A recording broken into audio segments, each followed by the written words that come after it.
முருகாச்சரணம். அனைவருக்கும் வணக்கம்.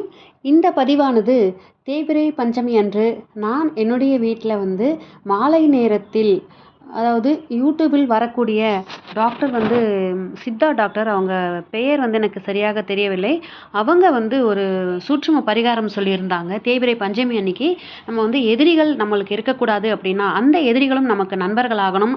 அதே நேரத்தில் நமக்கு இருக்கக்கூடிய அனைத்து பிரச்சனைகளும் சரியாகணும் அப்படின்னா, கற்பூரவள்ளி இலையில் பஞ்சமுக தீபம் ஏற்றி வழிபட்டோம் அப்படின்னா நம்மளுடைய பிரச்சனைகள் சரியாகும் அப்படின்னு அவங்க ஒரு பேட்டி கொடுத்துருந்தாங்க. ஸோ அந்த பேட்டியை நான் தற்செயலாக பார்க்க நேர்ந்தது. ஸோ இந்த பஞ்சமி அன்னைக்கு, தேய்பிறை பஞ்சமி அன்னைக்கு மாலை நேரத்தில் கற்பூரவள்ளி இலையில் நான் அகல் தீபங்கள் ஏற்றி நான் பஞ்சமுக தீபம் ஏற்றி நான் வழிபட்டிருக்கேன்.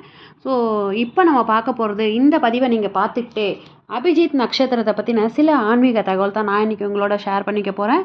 வாங்க பதிவுக்குள்ளே போகலாம்.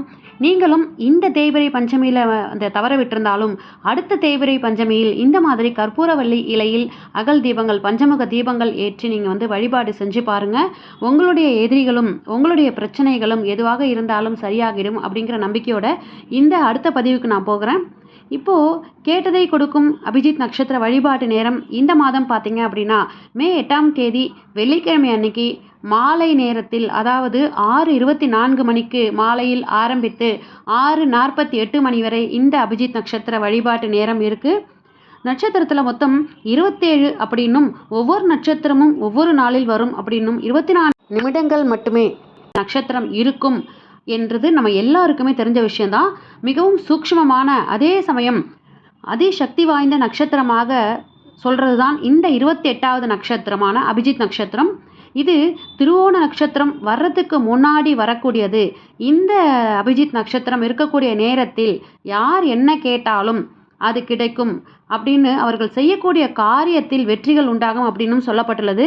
இதை பலரும் தீய செயல்களுக்காக பயன்படுத்திடுவாங்க. அப்படிங்கிறதுனால அந்த தீய செயல்களினால் இந்த பூமியை அழியக்கூடிய ஒரு சூழ்நிலை உண்டாயிற்று அப்படின்னும், அதனால் கிருஷ்ண பகவான் தன்னுடைய மயில் இறகில் அந்த அபிஜித் நட்சத்திரத்தை ஒளிச்சு வச்சுக்கிட்டாரு அப்படின்னும் புராணங்களில் சொல்லப்பட்டிருக்கு. இருப்பினும் திருவோண நட்சத்திரம் பிறப்பதற்கு முன்பாக 24 நிமிடங்கள் மட்டும் இந்த அபிஜித் நட்சத்திரம் இருக்கும்.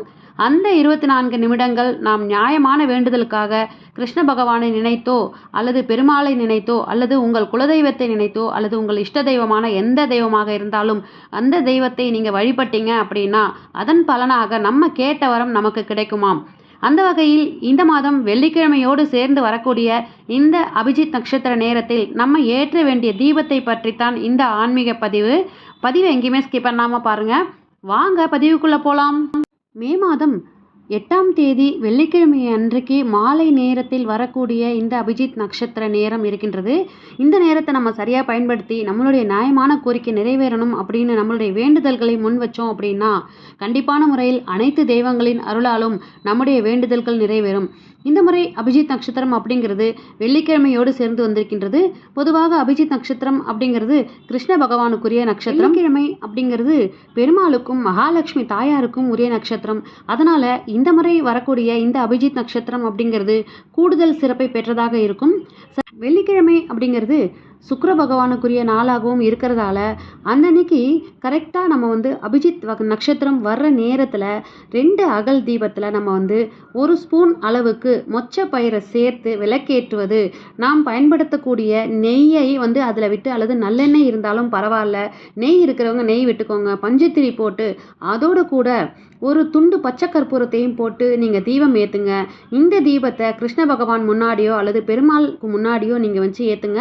அதற்கு முன்பாக கிருஷ்ண பகவானுக்கு துளசி இலைகளால் நீங்கள் மாலை கட்டி போடுங்க.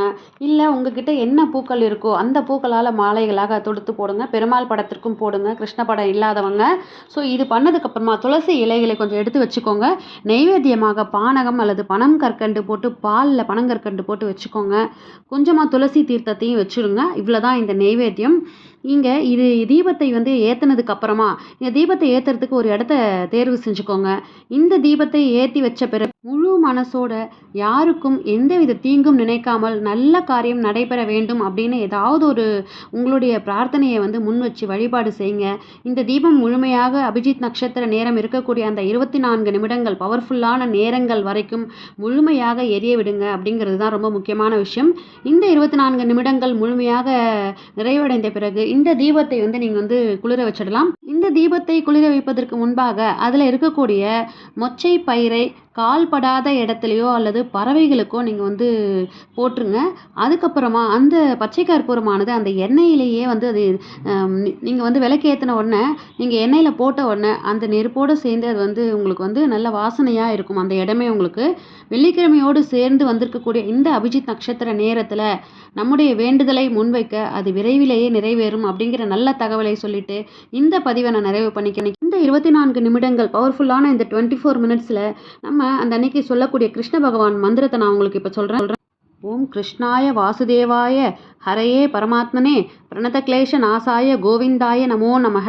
இந்த மந்திரத்தை சொல்லிட்டு நீங்கள் வந்து இந்த 24 நிமிடங்கள் கிருஷ்ண பகவானுக்கு துளசி தளங்களால் அர்ச்சனை செஞ்சாலும் சரி, துளசி தளங்கள் இல்லை அப்படின்னாலும் மனசுலேயே இந்த ஸ்லோகத்தை நீங்கள் வந்து இந்த 24 மினிட்ஸ் சொல்லிக்கிட்டே உங்களுடைய பிரார்த்தனைகளை முன் வச்சு நீங்கள் வந்து பிரார்த்தனை பண்ணுங்கள். நிச்சயமாக உங்களுடைய பிரார்த்தனைகள் எதுவாக இருந்தாலும் நியாயமான கோரிக்கைகள் நிறைவேற்றப்படும் அப்படிங்கிற நல்ல தகவலை நான் சொல்லிக்கிறேன். இது போன்ற ஆன்மீக தகவல்களை பெற நம்ம சேனலை உடனே சப்ஸ்கிரைப் பண்ணி சப்போர்ட் பண்ணுங்க. இந்த அபிஜித் நட்சத்திர வழிபாட்டு நேரம் அப்படிங்கிறது வாக்கிய பஞ்சாங்கம் மற்றும் திருக்கணித பஞ்சாங்கப்படி மாறுபடும். இதில் ஏதாவது சந்தேகம் இருந்தால் கமெண்ட் பாக்ஸில் கமெண்ட் பண்ணுங்க. நான் உங்களுக்கு அந்த கிளியர் பண்ணுறேன். மீண்டும் அடுத்த பதிவில் சந்திக்கிறேன். வெற்றிவேல் முருகனுக்கு அரோகரா. நன்றி, வணக்கம்.